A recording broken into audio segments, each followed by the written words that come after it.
Olá, eu sou a Caroline Almeida e hoje eu e minha colega Lara Stebel vamos conversar um pouco com vocês sobre transcriptoma. E o que é isso, né? Os transcriptomas, na verdade, são o produto total da transcrição. Então, nós temos um gene, esse gene é transcrito e o conjunto de todos os transcritos desse tecido ou dessa célula são o transcriptoma. Então, ele é um reflexo direto da expressão de um gene. E o transcriptoma ele é dinâmico, ele vai ser diferente em diferentes condições e em diferentes momentos do desenvolvimento. E a transcriptômica, ela busca catalogar todas as espécies de transcritos, para que a gente possa determinar a estrutura transcricional dos genes, onde inicia os padrões de splice, modificações pós-transcricionais. E o transcriptoma ele pode ser dividido de duas formas.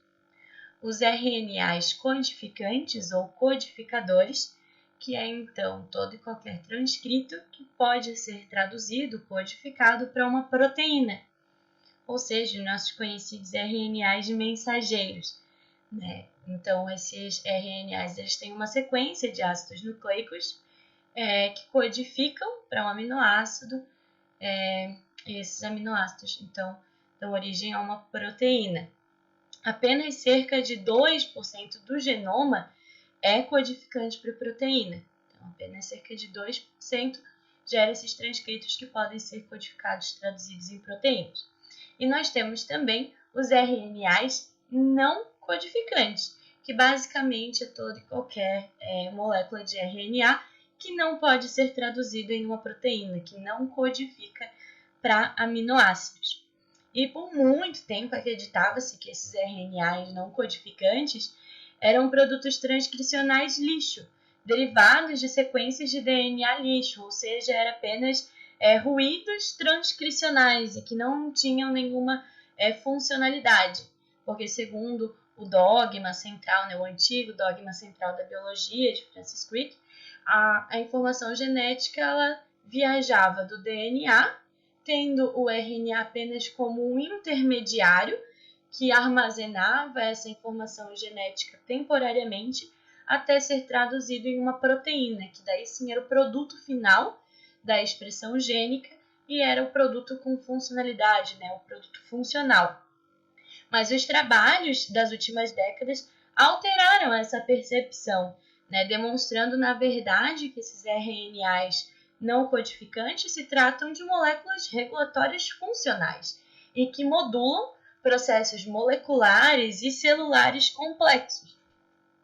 Então, com a descoberta, no fim de 1950, mais ou menos, dos RNAs ribossômicos e os RNAs de transferência ou transportadores, e também com os avanços da tecnologia de sequenciamento e da bioinformática, houve, então, uma maior compreensão, mesmo que parcial, dos papéis essenciais desses RNAs não codificadores em diversos aspectos das funções biológicas e foram descobertos também diferentes RNAs não codificadores e são atribuídos a eles funções como regulação gênica, supressão tumoral, remodelação da cromatina, transcrição, modificação pós-transcrição, transdução de sinal e até reguladores fisiológicos importantes no desenvolvimento de doenças. E o projeto ENCODE, Encyclopedia of DNA Elements, revelou que cerca de 80% do genoma humano é transcrito nesses RNAs não codificadores ou não codificantes. Por isso, no nosso trabalho, a gente vai focar nos mcRNAs. Então, os RNAs não codificantes, eles também podem ser subdivididos em RNAs não codificantes de manutenção, que são muito numerosos e amplamente expressos em diferentes tipos celulares, regulando funções celulares genéricas muito importantes, como transcrição, tradução. E também temos os RNAs não codificantes regulatórios, que exercem então um papel na regulação da expressão gênica, em níveis tanto epigenéticos quanto transcricionais e também pós-transcricionais. Nesse primeiro momento, a gente vai falar um pouco, então, desses RNAs não codificadores regulatórios. Os RNAs não codificantes regulatórios também são subdivididos e de acordo com o seu tamanho, ou seja, com o número de nucleotídeos que compõem essa sequência de RNA. Então, nós temos aqueles RNAs que possuem menos de 200 nucleotídeos, que são chamados, então, de RNAs não codificantes pequenos, representantes desse grupo, os microRNAs, os pequenos RNAs de interferência e os RNAs ligados à proteína PIWI. E nós temos também os RNAs que possuem mais de 200 nucleotídeos, podendo chegar a milhares, que são então os RNAs não codificantes longos. E tem alguns RNAs não codificantes que têm comprimento variável, e deles podem pertencer a essas duas classes ao mesmo tempo, como é o caso dos transcritos associados ao promotor, os PETs, e também dos RNAs circulares. Então agora eu vou conversar um pouco sobre alguns representantes desses RNAs não codificantes regulatórios. Não vai ser uma discussão extensa sobre cada um deles, mas é apenas para a gente conhecer alguns e as suas funções. Eu vou começar com os RNAs não codificantes longos. E esses RNAs eles são reguladores da expressão gênica. E eles podem ser classificados em RNAs não codificantes longos de ação cis, ou seja, eles regulam genes que estão próximos a ele na sequência de DNA. E também podem ser classificados em RNAs não codificantes longos de ação trans, ou seja, eles regulam genes que estão distantes dele, ou seja, eles não precisam estar próximos para que esse RNA regule a expressão desse gene. Eles podem estar distantes na sequência, ainda assim ele faz essa regulação. E alguns desses RNAs longos podem posteriormente ser processados para gerar os pequenos RNAs não codificantes, como é o exemplo dos microRNAs. E além disso, eles têm diferentes funções biológicas também, como o controle do ciclo celular, a manutenção e a diferenciação de células-tronco, desenvolvimento e também etiologia e progressão do câncer.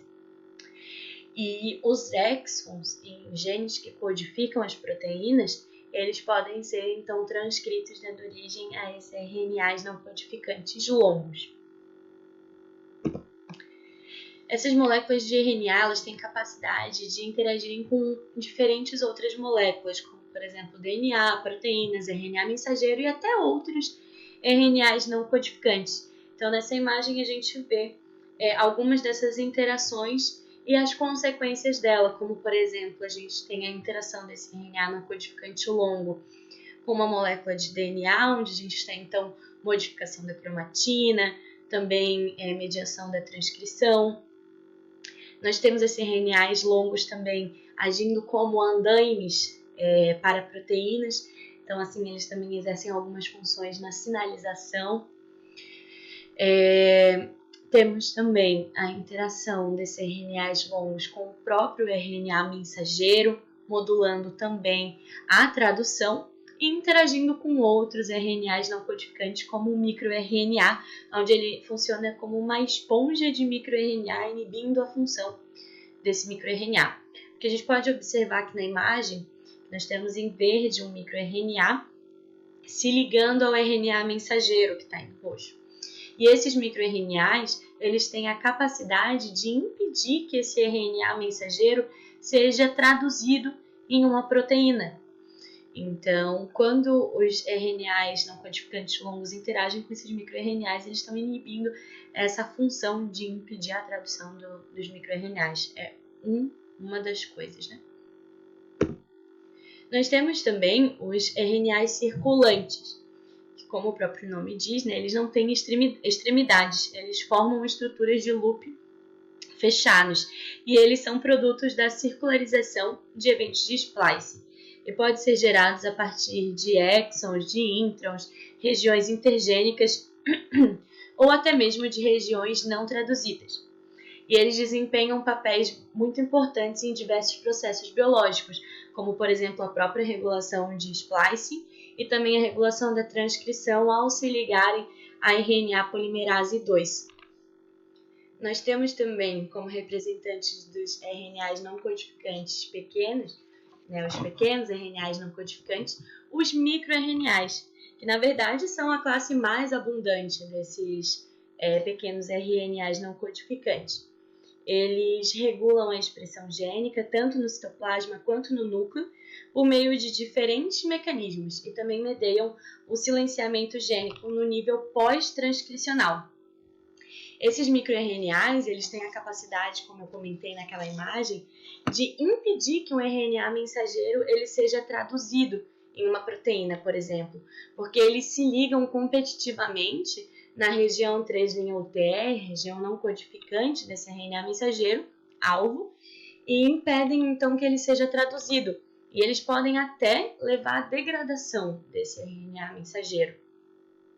E a gente tem então as sequências intrônicas até as regiões intergênicas sendo transcritas nesses microRNAs.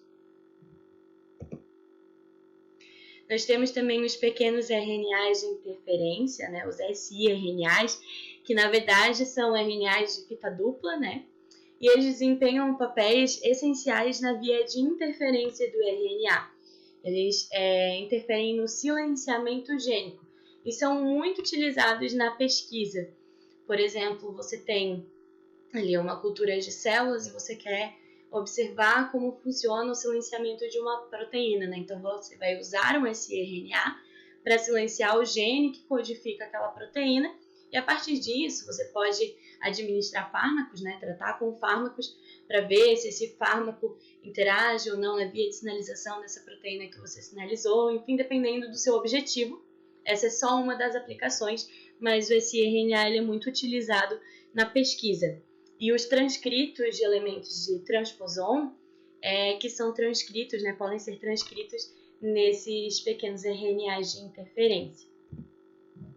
E o último representante que eu trouxe para conversar são os RNAs ligados à proteína PIWI.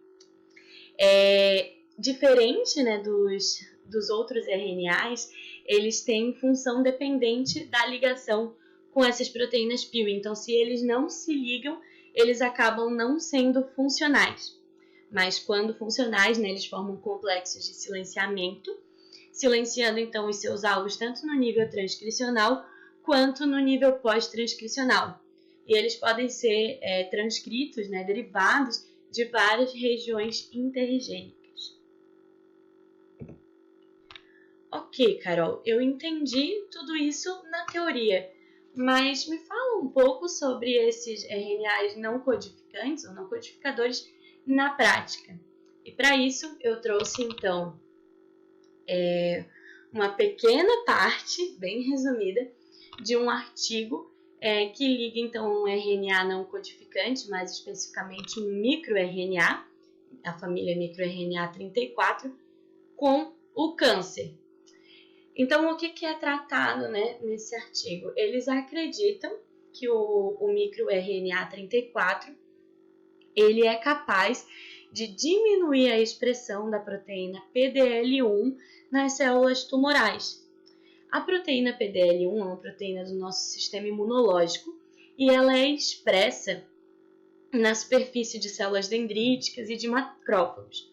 E ela é um ligante de morte celular programada. Então, essa proteína se liga à proteína PD1 e a PD1 ela é expressa na superfície de células T, citotóxicas. Então, quando há o checkpoint de PD1, PDL1, ocorre então uma regulação negativa dessas células T, ou seja, elas deixam de se proliferar. O que acontece é que alguns tipos de tumores, como o câncer de pulmão de células não pequenas, expressam a proteína PDL1 na sua superfície tumoral.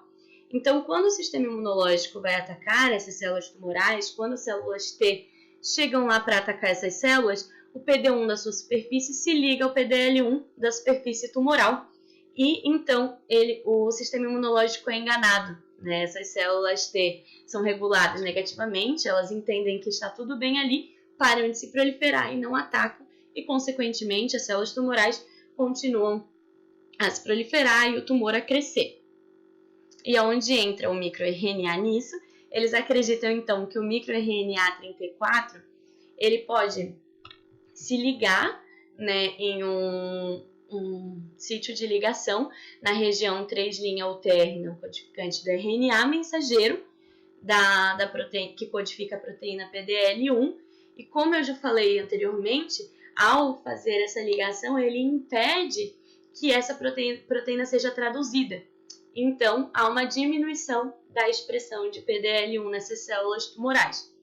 E para ver se isso realmente acontecia, eles utilizaram um modelo animal de câncer de pulmão de células não pequenas e eles administraram MRX34, que é um lipossomo, né, que carrega mimetizantes de MRI34, né, de microRNA 34.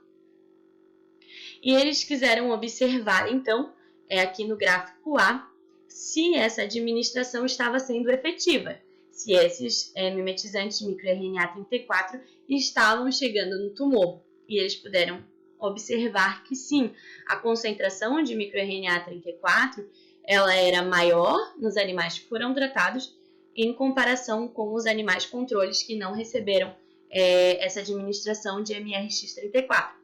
Então, ok, a administração foi efetiva, os mimetizantes de microRNA 34 estavam no tumor, e então eles quiseram observar se essa presença, esse aumento da concentração do microRNA estava interferindo ou não na expressão da proteína PDL1. E eles puderam observar aqui no gráfico B que houve sim uma tendência à diminuição da expressão de PDL1 nos animais tratados com MRX34 em comparação com os animais controle. E para confirmar isso, então, eles fizeram um blot e a gente pode ver aqui no C, na imagem C, que o controle tem ali a expressão da proteína PDL1 marcadinha e já nos animais tratados com MRX34, a gente tem uma diminuição estatisticamente significativa da expressão de PDL1.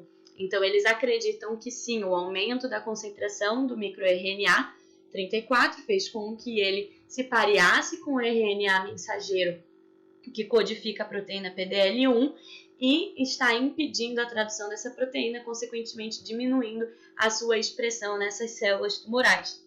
E para confirmar também novamente isso, eles fizeram análise por imunohistoquímica da expressão de PDL1, tanto no tecido dos animais tratados quanto em modelos celulares H1299, de células de câncer de pulmão de não pequenas células, também com a administração de MRX34, e ambos mostraram uma tendência na diminuição da expressão de PDL1 quando há o tratamento com microRNA em comparação com o controle. Então, para observar se estava realmente havendo essa interação, né, esse pareamento do microRNA 34 com a região 3' UTR do RNA mensageiro que codifica para a proteína PDL1, eles fizeram um outro experimento. Eles utilizaram, então, né, a administração de microRNA 34 com a luciferase, que emite, então, uma fluorescência e que se liga nesse suposto sítio de ligação entre o RNA mensageiro e o microRNA 34. E eles utilizaram, então, células com PDL1 wild type, né, normal, e células com PDL1 mutante nesse sítio de ligação, para observar se realmente era um sítio de ligação de microRNA 34 ao RNA mensageiro, e se quando ele estava mutado, então não havia essa ligação. E eles puderam observar que nos animais, que nas células H1299 de câncer de pulmão de células não pequenas que foram tratados com o microRNA e a luciferase, mas tinham PDL1 normal, não houve houve uma diminuição da atividade da luciferase, ou seja, o microRNA estava sim se ligando a esse sítio, né, de ligação do RNA mensageiro.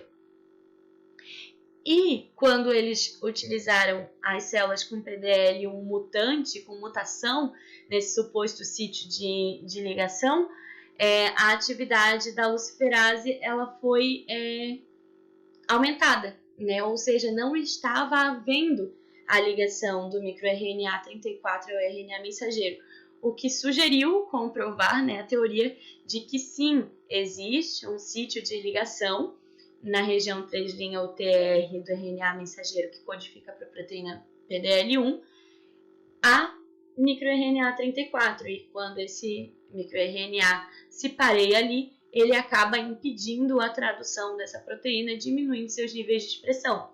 E para que isso é importante?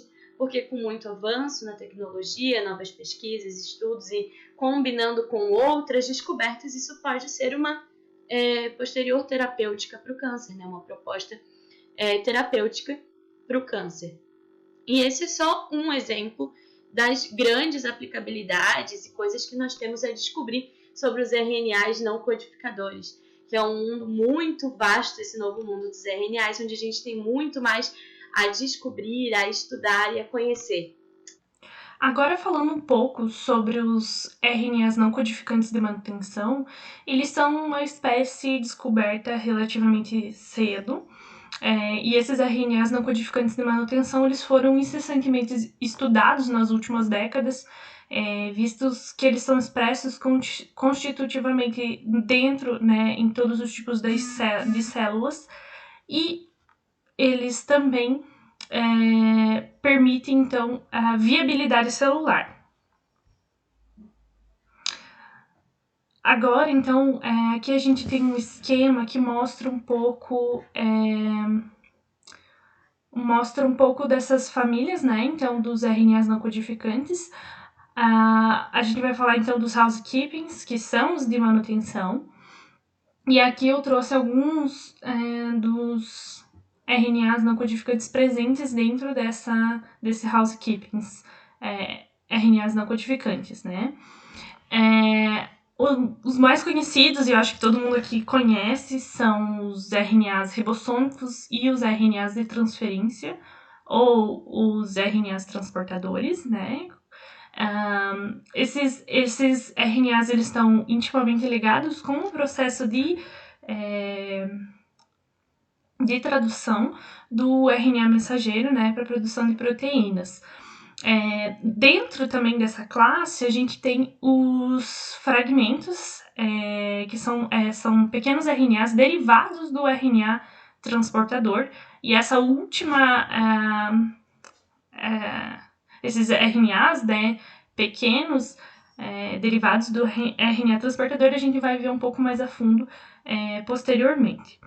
A gente também tem pequenas moléculas que são o snRNA e o snORNA. Ambos eles estão envolvidos, então, no processo de modificação do RNA específico ou participando de eventos regulatórios. Algumas funções bem conhecidas por todos aqui, que a gente pode citar, como eu falei anteriormente, é o papel, então, dos RNAs ribossômicos e dos RNAs de transferência ou transportadores.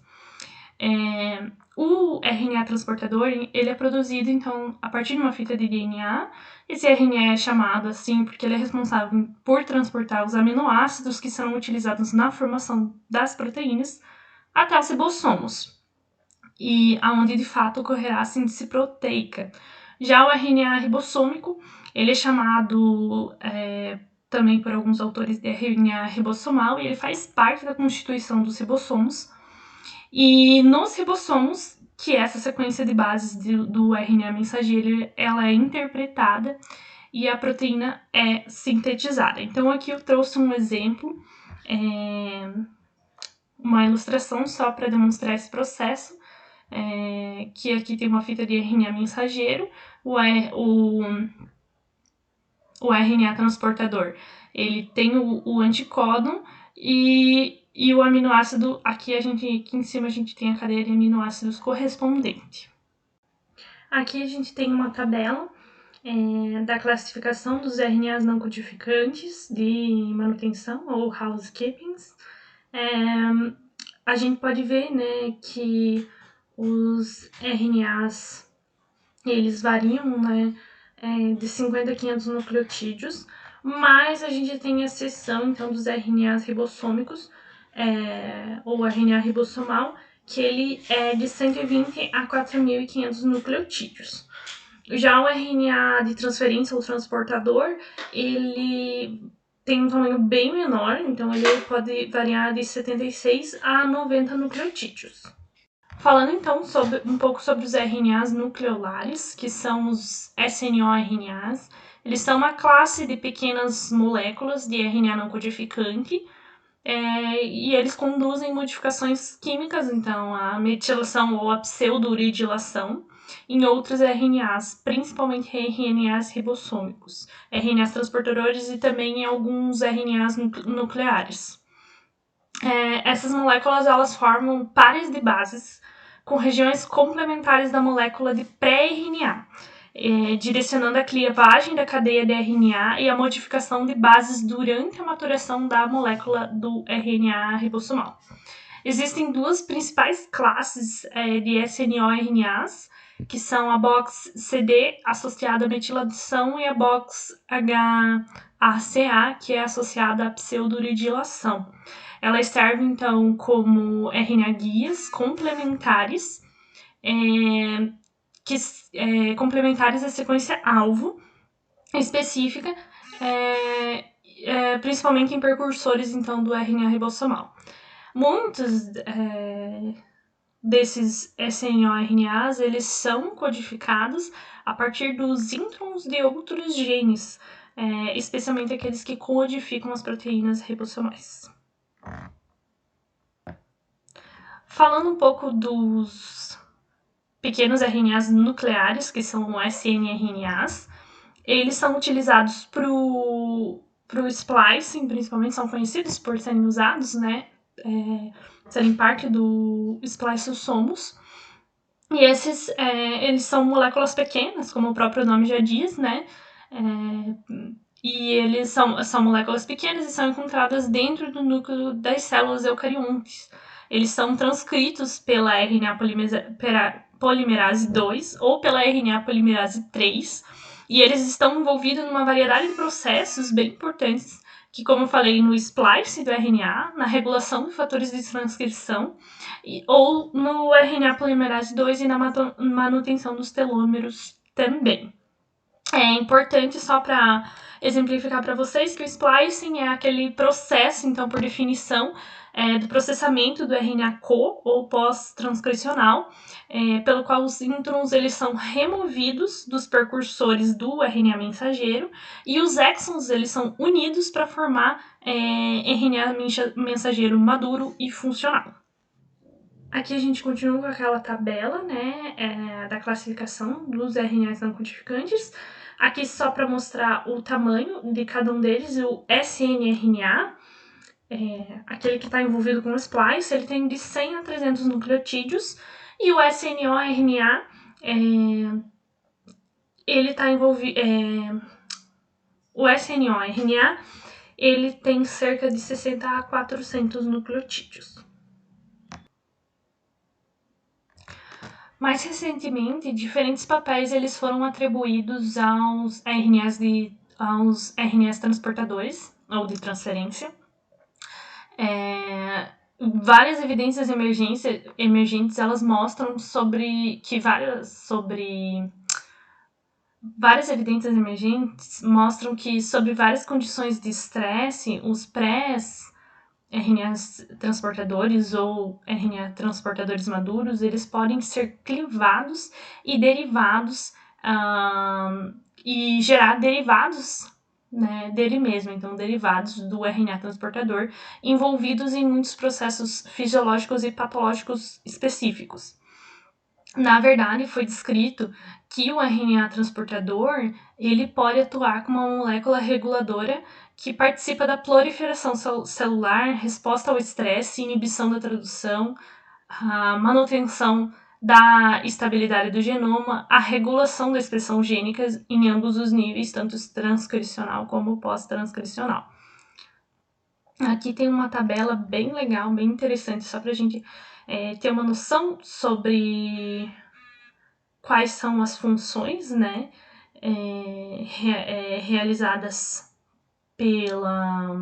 pelos derivados do RNA transportador. Então, aqui nessa tabela a gente pode ver, eu peguei essa tabela de um artigo publicado em 2021, que o mais ele vai indicar que existe a função, né? Então, que aquele derivado do RNA transportador vai fazer aquela função, o menos indica que não tem essa função e o ponto de interrogação indica que a função ainda permanece obscura. Percebam, por exemplo, ali na penúltima linha, a gente tem presente a função de regulação imunológica do TRF. Né? Então, vocês vão ver que tem várias colunas, o TRF, o TIRNA e o tRNA. O tRNA, ou RNA transportador, ele é aquele que a gente já viu anteriormente, que participa do processo da tradução, além de outras funções, como mostra nessa tabela. Já o TRF e o TIRNA, eles são derivados do RNA transportador. A gente vai ver mais para frente, né, no próximo slide, por que tem essa diferenciação de nome, já que ambos eles são fragmentos do RNA transportador. Mas essa tabela é interessante para a gente ver que existem várias funções, e a gente vai falar um pouquinho sobre as patogêneses envolvidas nisso, não necessariamente sobre cada função, mas se alguém quiser, eu posso disponibilizar um artigo do qual essa tabela foi retirada, porque ela exemplifica bem cada uma das funções, né, e as funções que ainda não se sabe bem certo se aquele fragmento participa ou não. Aqui eu trouxe mais uma imagem desse mesmo artigo da tabela, também, que é de 2021, então é um artigo bem recente, que exemplifica o que eu falei para vocês em uma imagem. Então, para a gente definir a diferença entre TIRNAs e TRFs. O RNA transportador, que é esse aqui, esse maior ali da figura, né? Ele realiza, né, funções, ele tem funções regulatórias que são realizadas quando ele está intacto, né? E os fragmentos gerados a partir tanto do pré-RNA transportador quanto do RNA transportador maduro, eles são designados, então, como pequenos RNAs derivados do RNA transportador não codificantes. Então, a gente chama esses fragmentos, né, de TSNC-RNAs, um nome bem gigante. Eles são gerados a partir, como eu falei, do RNA transportador, e eles geralmente podem ser classificados em 3 classes distintas. A gente pode classificar eles como pequenos RNAs derivados do RNA transportador, que se chamam TsRNAs. Eles são gerados dentro do núcleo a partir do pré-RNA transportador, que a gente vai ver na imagem a seguir um pouco mais ilustrados. A gente tem um fragmento derivado do RNA transportador, que são TRFs, e as metades do RNA transportador, que são TIRNAs, gerados no citoplasma do RNA transportador maduro. Então, aqui nessa imagem, a gente consegue ver bem todos esses pedacinhos aqui, né? Aqui do lado direito e esquerdo, e na parte de cima aqui ele mostra, então, 2 TRF, 1 TRF, 3A, TRFs, todos esses são fragmentos, né? Fragmentos do RNA transportador maduro. E aqui embaixo a gente pode ver as metades. Então, quando são fragmentos da metade do RNA transportador maduro, a gente chama eles então de TIRNA. Eles são classificados em 2, né? Então, o 5' TIRNA e o 3' TIRNA. Aqui nessa imagem eu achei ela bem interessante, ela também foi publicada num artigo recente de 2021, que mostra bem, então em rosa aqui a gente tem na figura A, né, a representação do núcleo, e na figura B a gente tem a representação do citoplasma.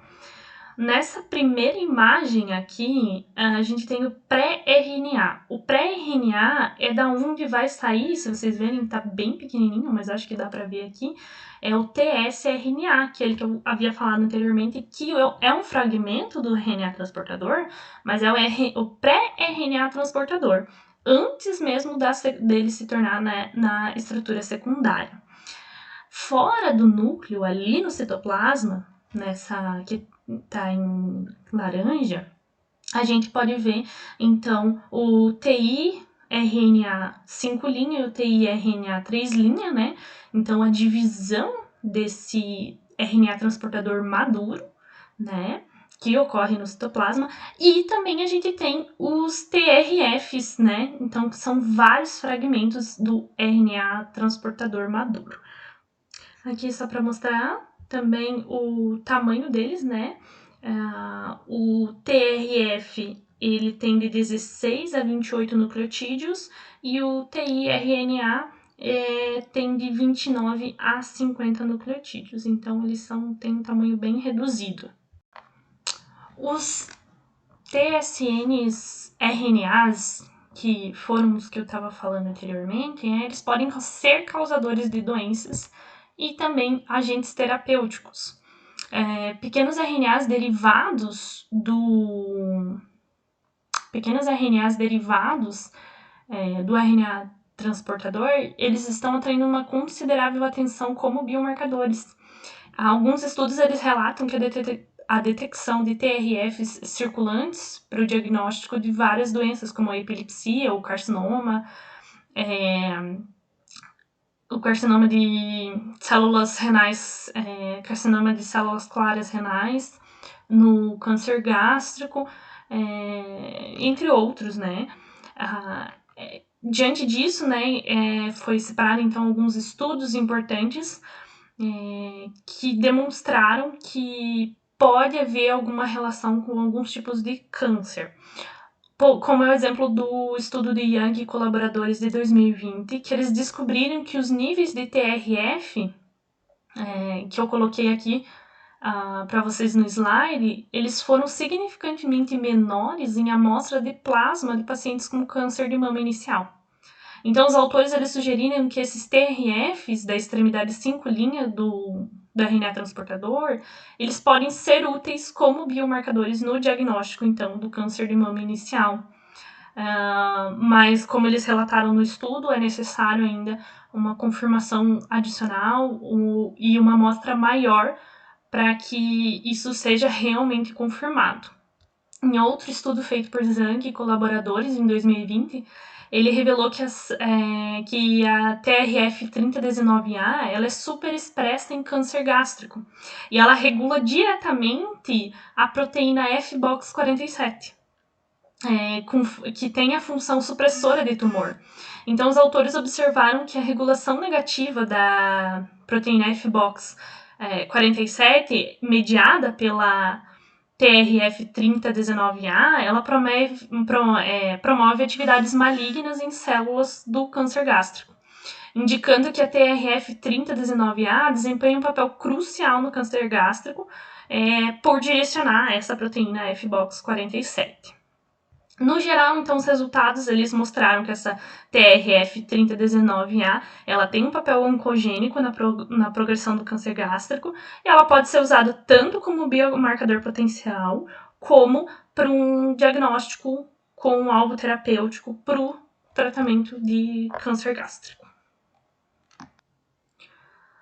Além da relação entre alguns fragmentos de RNA transportador com o câncer gástrico, Green e colaboradores em 2020 eles demonstram que a expressão de TRF3003A está significantemente diminuída na cartilagem cosmoteoartrite.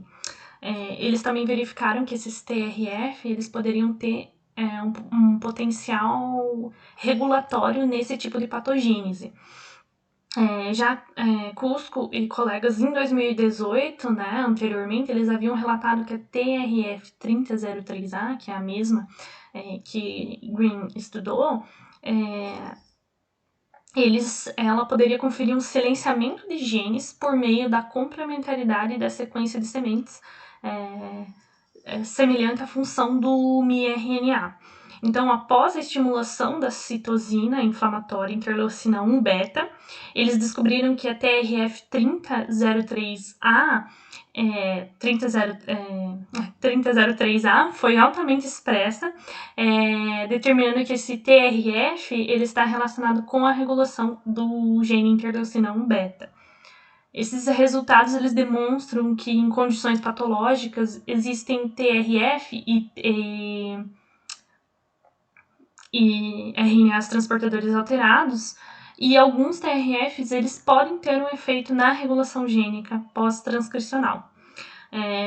São apenas alguns dos estudos, dentre tantos que estão sendo feitos, né? Desses fragmentos ou modificações no RNA transportador. E na literatura a gente pode encontrar diversos trabalhos sobre isso, que é interessante ver.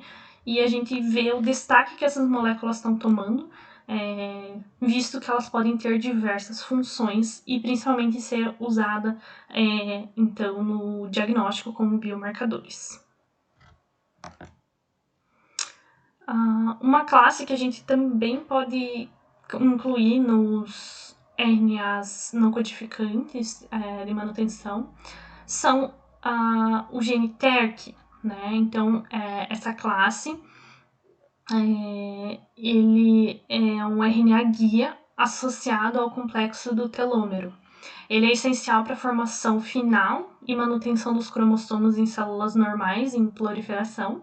E embora esse complexo telômero e o RNA não codificante ele seja frequentemente comprometido quando a gente tem células cancerosas.